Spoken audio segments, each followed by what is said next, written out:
Hello friends, नमस्कार। Welcome to our YouTube channel. तो दोस्तों, अभी बारिश का मौसम चल रहा है और अभी आईपीओ की भी बारिश हो रही है शेयर मार्केट में। इस हफ्ते बहुत सारे आईपीओज आने वाले हैं, तो हम उन सब का एनालिसिस करेंगे।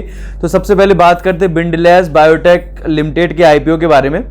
ये कंपनी इनकॉर्पोरेट हुई थी सन 2001 में और ये लीडिंग मैन्युफैक्चरिंग कंपनी है फार्मास्यूटिकल प्रोडक्ट से रिलेटेड, यानी फार्मा सेक्टर का ये लीडिंग कंपनी है जो खुद के फॉर्मुलेशंस मेडिसिन मैन्युफैक्चर करती है, साथ ही कॉन्ट्रैक्ट डेवलपमेंट करती है और कमर्शियल मैन्युफैक्चरिंग भी करती है अदर क्लाइंट के लिए। इस कंपनी के जो बड़े क्लाइंट हैं उनमें कैडिला है, फाइजर है, Sanofi India, Eris life sciences है, जो सारे लिस्टेड कंपनी है वो सारे इसके क्लाइंट है। इसके अलावा ये कंपनी बड़ी मात्रा में एक्सपोर्ट भी करती है, तो ये काफ़ी फार्मा सेक्टर का काफ़ी अच्छा कंपनी है। अब हम बात करते हैं इस कंपनी के फाइनेंशियल्स के बारे में। तो ये कंपनी का अगर हम पिछले 3 साल का इनके फाइनेंशियल्स देखें तो FY18 में इनका रेवेन्यू था 356 करोड़ का, जो FY19 में कम हो गया 311 करोड़ का, और FY20 में हो गया 331 करोड़ का। इनका प्रॉफिट था FY18 में 11 करोड़ का, जो FY19 में बढ़कर हो गया 63 करोड़ का, और FY20 में हो गया 16 करोड़ का। करंट फाइनेंशियल ईयर के इन्होंने अभी जो डिटेल है अवेलेबल नहीं है। दिसंबर 20 तक का इनका लास्ट फाइनेंशियल ईयर का यानी 9 महीने का फाइनेंशियल्स अवेलेबल है। तो उसमें इनका रेवेन्यू था 923 करोड़ का और इनका प्रॉफिट हुआ था 9.6 करोड़ का।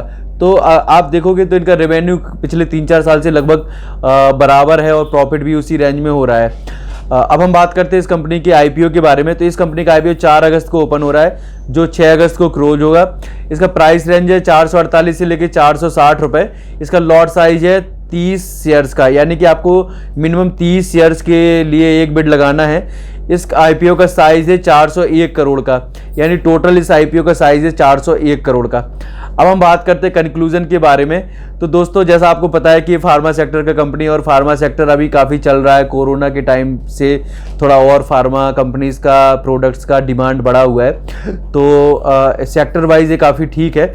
दूसरा, इस कंपनी का भी अगर आप जीएमपी देखोगे तो अभी लगभग 150 रुपये के आसपास चल रहा है, यानी 460 रुपये के आईपीओ में 150 रुपये आपको अभी जीएमपी दिखा रहा है, लगभग 30% हो गया। तो हमारा इसमें आपको अप्लाई करने का रिकमेंडेशन है, आप इसमें अप्लाई कर सकते हैं। आपको इसमें डिसेंट लिस्टिंग गेन होगा, साथ ही आप इसको लॉन्ग टर्म के लिए भी अपने पोर्टफोलियो में रख सकते हैं, तो आपको लंबे समय के लिए भी एक अच्छा पोर्टफोलियो स्टॉक हो सकता है। तो दोस्तों, हमारा नेक्स्ट आईपीओ का एनालिसिस है जो है देवयानी इंटरनेशनल का आईपीओ। ये देवयानी इंटरनेशनल का आईपीओ भी 4 अगस्त को ओपन हो रहा है। तो पहले हम इस कंपनी के बारे में बात करते हैं। तो ये कंपनी इनकॉर्पोरेट हुई थी 1991 में, और जैसा कि आपको पता है कि लीडिंग कंपनी है जिसके पास फ्रेंचाइजीज हैं पिज़्ज़ा हट का, कोस्टा कॉफ़ी का, KFC का, और भी बहुत सारे रेस्टोरेंट चेनें चलाती है। तो ये जो क्विक सर्विस रेस्टोरेंट है उनका इंडिया का लार्जेस्ट फ्रेंचाइजी होल्डर है। इसके पास लगभग 650 से ज़्यादा आउटलेट्स हैं, जिसमें 300 के आसपास पिज़्ज़ा हट के आउटलेट्स हैं, 250 के आसपास KFC के आउटलेट हैं, 50 के आसपास कोस्टा कॉफ़ी के आउटलेट्स हैं। तो ये जो देवयानी इंटरनेशनल है, ये ही इनकी मेन पेरेंट कंपनी है जिसके पास इन सारी फ्रेंचाइजीज़ के राइट्स हैं। इसके अलावा ये अपने खुद के बहुत सारे ब्रांड्स चलाते हैं। साथ ही ये कंपनी बाहर यानी कि दूसरे देशों में भी इन रेस्टोरेंट्स का फ्रेंचाइजी चलाती है, जैसे नेपाल में, नाइजीरिया में। तो ये कंपनी काफ़ी फ्रेंचाइजी में काफ़ी बड़ी कंपनियां हैं और इसके खुद के भी बहुत सारे ब्रांड्स हैं। अब हम बात करते हैं इस कंपनी के फाइनेंशियल्स के बारे में। तो अगर हम पिछले 3 साल का इसका रेवेन्यू देखें तो पहले FY19 का रेवेन्यू था 1323 करोड़ का, जो FY20 में हो गया 1535 करोड़ का, और FY21 में हो गया 1198 करोड़ का। अगर हम इनकी प्रॉफिट की बात करें तो इसको FY19 में घाटा लगा था 59 करोड़ का, जो FY20 में हो गया 78 करोड़ का, और इनको FY21 में घाटा हो गया 81 करोड़ का। तो हम बात करते हैं कि इनके रेवेन्यू तो ठीक है, FY19 से FY20 में रेवेन्यू बढ़ा था, FY21 में रेवेन्यू कम हुआ था। उसका सीधा सा रीज़न है कि लॉकडाउन चल रहा था, कोरोना का टाइम था।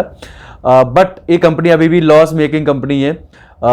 हर साल ये कंपनी कुछ ना कुछ घाटा बना रही है, बट फिर भी अभी जैसे आपको पता है कि अभी रिसेंट में बर्गर किंग का आईपीओ आया था, जोमेटो का आईपीओ आया था, वो सारी कंपनियां भी लॉस मेकिंग कंपनी हैं, बट उनको अच्छा खासा रिस्पांस मिला था, आईपीओ भी अच्छा खासा सब्सक्राइब हुआ था और आईपीओ के बाद भी अच्छा खासा लिस्टिंग गेन हुआ था। तो ये कंपनी भी वैसे ही उसी कैटेगरी में आती है। अब हम बात करते हैं पहले आईपीओ की डिटेल्स के बारे में। तो ये 4 अगस्त को ओपन होगा, 6 अगस्त को क्लोज होगा। इसका आईपीओ का प्राइस रेंज है 86 से लेकर 90 रुपीज़ और इसका लॉट साइज है 165 शेयर का। एक कंपनी का आईपीओ का साइज है लगभग 1838 करोड़ का और इस कंपनी की लिस्टिंग हो गई 16-17 अगस्त के आसपास। तो हम बात करते हैं कंक्लूजन के बारे में। तो जैसा कि मैंने आपको पहले बताया कि कंपनी लॉस मेकिंग है, बट अगर इसको आप कंपेयर करोगे इसके पीयर से, जोमेटो से, बर्गर किंग से, तो वो भी लॉस मेकिंग है, बट उनको अच्छा खासा रिस्पॉन्स मिला, सब्सक्रिप्शन बहुत ज़्यादा हुआ, फिर आफ्टर जब लिस्ट हुए तो बहुत अच्छे प्रीमियम पे लिस्ट हुए, अभी भी अच्छा खासा लिस्टिंग गेन और उनका जो इशू प्राइस था उससे अभी भी अच्छे खासे अप प्राइस पे चल रहे हैं। तो हमारा भी इसमें रिव्यू आपको अप्लाई करने का है। इसका सीधा सा रीज़न है कि ये क्विक सर्विस रेस्टोरेंट चेन है, तो आगे भी इनका बढ़ेगा, होम डिलीवरीज, ये सारे बहुत सी चीज़ें इनको सपोर्ट करती हैं। और जो नया यंग जनरेशन आ रहा है तो उसको फास्ट फूड और पिज़्ज़ा और ये जो KFC है, कोस्टा कॉफ़ी, तो इन सब का ज़्यादा उनके लिए क्रेज़ होता है। तो और साथ ही अगर आप इसका देखोगे तो इसका GMP यानी ग्रे मार्केट प्रीमियम अभी लगभग 50 रुपये के आसपास चल रहा है, तो वो भी इंडिकेट कर रहा है कि आपको इसमें अच्छा लिस्टिंग गेन होगा। तो आप इसको लिस्टिंग गेन के लिए भी इसमें अप्लाई कर सकते हैं, साथ ही आप इसको लॉन्ग टर्म के लिए अपने पोर्टफोलियो में रख सकते हैं। हेलो फ्रेंड्स, तो हमारा नेक्स्ट जो आईपीओ है वो है कृष्णा डायग्नोस्टिक लिमिटेड का। ये कंपनी लीडिंग डायग्नोस्टिक चेन है जो 1800 से ज़्यादा डायग्नोस्टिक सेंटर्स हैं जिनके 13 राज्यों में फैले हुए हैं। और ये कंपनी इनकॉर्पोरेट हुई थी सन 2010 में और डिफरेंट डायग्नोस्टिक से रिलेटेड सर्विसेज प्रोवाइड कराती है, जिसमें पैथोलॉजी से रिलेटेड जो हमारे टेस्ट होते हैं, ब्लड यूरिन के टेस्ट, एक्सरे से रिलेटेड, रेडियोलॉजी से रिलेटेड बहुत सारे टेस्ट होते हैं। साथ ही ये इनका टाई अप है प्राइवेट हॉस्पिटल से, गवर्नमेंट हॉस्पिटल से, मेडिकल कॉलेजेस से, कम्युनिटी सेंटर से, जहाँ पर इनके सेंटर्स हैं। जैसा आपको पता है कि ये पैथोलॉजी से रिलेटेड बिजनेस करती है। अब हम बात करते हैं इस कंपनी के फाइनेंशियल्स के बारे में। तो पिछले 3 साल का अगर हम इनका फाइनेंशियल्स देखेंगे तो इनका रेवेन्यू FY19 में था 214 करोड़ का, FY20 में हो गया वो 271 करोड़ का और FY21 में हो गया 661 करोड़ का। इनका प्रॉफिट था FY19 में को घाटा हुआ था 58 करोड़ का और जो इनको बढ़कर FY20 में घाटा हो गया 111 करोड़ का और अभी FY21 में करंट फाइनेंशियल इनको प्रॉफिट हुआ था 184 करोड़ का। तो करंट फाइनेंशियल ईयर में कंपनी प्रॉफिट में है और अच्छे खासे प्रॉफिट में है। इसका रीज़न कोरोना भी हो सकता है, क्योंकि कोरोना के टाइम पे लोगों ने ज़्यादा टेस्ट कराए और जैसे कि ये इस सेक्टर का जो डायग्नोस्टिक से रिलेटेड है तो ये काफ़ी सेक्टर चल रहा है, आगे भी इसमें काफ़ी चलेगा। हम बात करते हैं इस कंपनी के आईपीओ के डिटेल के बारे में। तो ये कंपनी का आईपीओ ओपन होगा 4 अगस्त को, क्लोज होगा 6 अगस्त को। इसका प्राइस रेंज है 933 से लेकर 954 रुपये। इसका लॉट साइज है 15 शेयर्स का और इसका आईपीओ का साइज है 1213 करोड़ का। अब हम बात करते हैं कंक्लूजन के बारे में। तो जैसा कि आपको पता है कि डायग्नोस्टिक सेक्टर का कंपनी है, पैथोलॉजी डायग्नोस्टिक सेक्टर, तो जो अभी काफ़ी चल रहे हैं, कोरोना में भी काफ़ी चल रहे हैं और अभी आगे भी काफ़ी चलेंगे। तो इनका सेक्टर अच्छा है। साथ ही इनका GMP अभी आप देखोगे तो 450 रुपये चल रहा है, यानी कि 50% इसमें अभी GMP चल रहा है। तो जो हो सकता है कि आपको GMP इसी के आसपास चलता रहे तो आपको अच्छा खासा इसमें लिस्टिंग गेन हो सकता है। साथ ही आप इसको लॉन्ग टर्म के लिए हिसाब से अपना पोर्टफोलियो स्टॉक के हिसाब से भी आप इसमें इस आईपीओ में अपना बिड लगा सकते हैं। तो हमारा कंक्लूजन यही है कि आप listing gain as well as portfolio में होल्ड करने लायक ये स्टॉक है, तो आप इसमें जरूर अपना बिड लगा सकते हैं। तो दोस्तों हमारा next IPO Exxaro tiles limited का। ये कंपनी लीडिंग मैन्युफैक्चरिंग है विट्रीफाइड टाइल्स का। ये कंपनी गुजरात बेस्ड कंपनी है और 1000 से ज़्यादा इनके टाइल्स में प्रोडक्ट हैं। ये कंपनी बड़े बड़े इंफ्रास्ट्रक्चर प्रोजेक्ट्स को अपने टाइल्स प्रोवाइड कराती है। साथ ही ये कंपनी 13 से ज़्यादा देशों में अपने टाइल्स को एक्सपोर्ट करती है, जिसमें पोलैंड है, USA है। इस कंपनी के पास 2000 से ज़्यादा डीलर्स हैं। अब हम बात करते हैं इस कंपनी के फाइनेंशियल्स के बारे में। तो इस कंपनी का जो FY19 में रेवेन्यू था 244 करोड़ का था FY20 में बढ़कर FY20 में भी 244 करोड़ का था और FY21 में इसका रेवेन्यू था 260 करोड़ का। इसका प्रॉफिट था FY19 में 8 करोड़ का, FY20 में 11 करोड़ का था और FY21 में 15 करोड़ का था।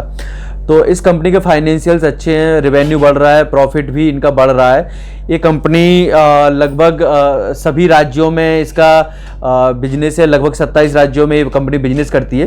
तो पहले हम कंपनी के IPO के डिटेल के बारे में बात करते हैं। कंपनी का IPO 4 अगस्त को ओपन होगा, 6 अगस्त को इसका IPO क्लोज होगा। इसका प्राइस रेंज है 118 से 120 रुपये का। ये कंपनी का लॉट साइज है 125 शेयर्स का और इसका टोटल IPO का साइज है 161 करोड़ का। तो दोस्तों अब हम बात करते हैं कंक्लूजन की। तो ये जैसा आपको पता है कि ये काफ़ी छोटा IPO है, केवल 161 करोड़ रुपए ये मार्केट से रेस करना चाहते हैं। साथ ही ये कंपनी टी कैटेगरी में लिस्ट होगी, तो एक वो भी कंसर्न है। बट अगर आप थोड़ा रिस्क ले सकते हैं और आपको अगर आप रिस्क से भी इन्वेस्टर हैं तो आप इसमें शायद इन्वेस्ट कर सकते हैं। अभी ये 16 रुपये के आसपास इसमें GMP दिखा रहा है, तो आपको छोटा मोटा इसमें लिस्टिंग गेन भी हो सकता है और लॉन्ग टर्म के हिसाब से आप इसमें इन्वेस्ट कर सकते हैं। जैसा आप देखोगे कि वैसे तो ये टी कैटेगरी में छोटा कंपनी है, तो वो इसको निगेटिव इसके निगेटिव साइड है। बट अगर इसकी पॉजिटिव साइड देखोगे तो कंपनी का रेवेन्यू बढ़ रहा है, कंपनी प्रॉफिट मेकिंग कंपनी है, तो वो इसके पॉजिटिव साइड है। तो आप अपना खुद का डिसीजन लेके आप इसमें देख सकते हैं आपको अप्लाई करना है कि नहीं करना है। तो दोस्तों ये थे आज के हमारे 4 IPOs का रिव्यू। अगर आपको हमारे वीडियोस अच्छे लगे हो तो हमारे चैनल को सब्सक्राइब कर लीजिए, हमारे वीडियोस को लाइक कर लीजिए। आप अपने दोस्तों, फ्रेंड्स, फैमिली मेम्बर्स के साथ हमारे वीडियो शेयर कर सकते हैं। हमारे चैनल को सब्सक्राइब जरूर कर लीजिए। और दोस्तों जो भी आपको डीमेट से रिलेटेड सर्विसेज चाहिए, portfolio management, option trading, option future की कुछ स्ट्रेटजीज होती है, ऑप्शन सेलिंग हम लोग करते हैं, तो वो सब आप चाहें तो हमसे कांटेक्ट कर सकते हैं। थैंक यू दोस्तों, धन्यवाद।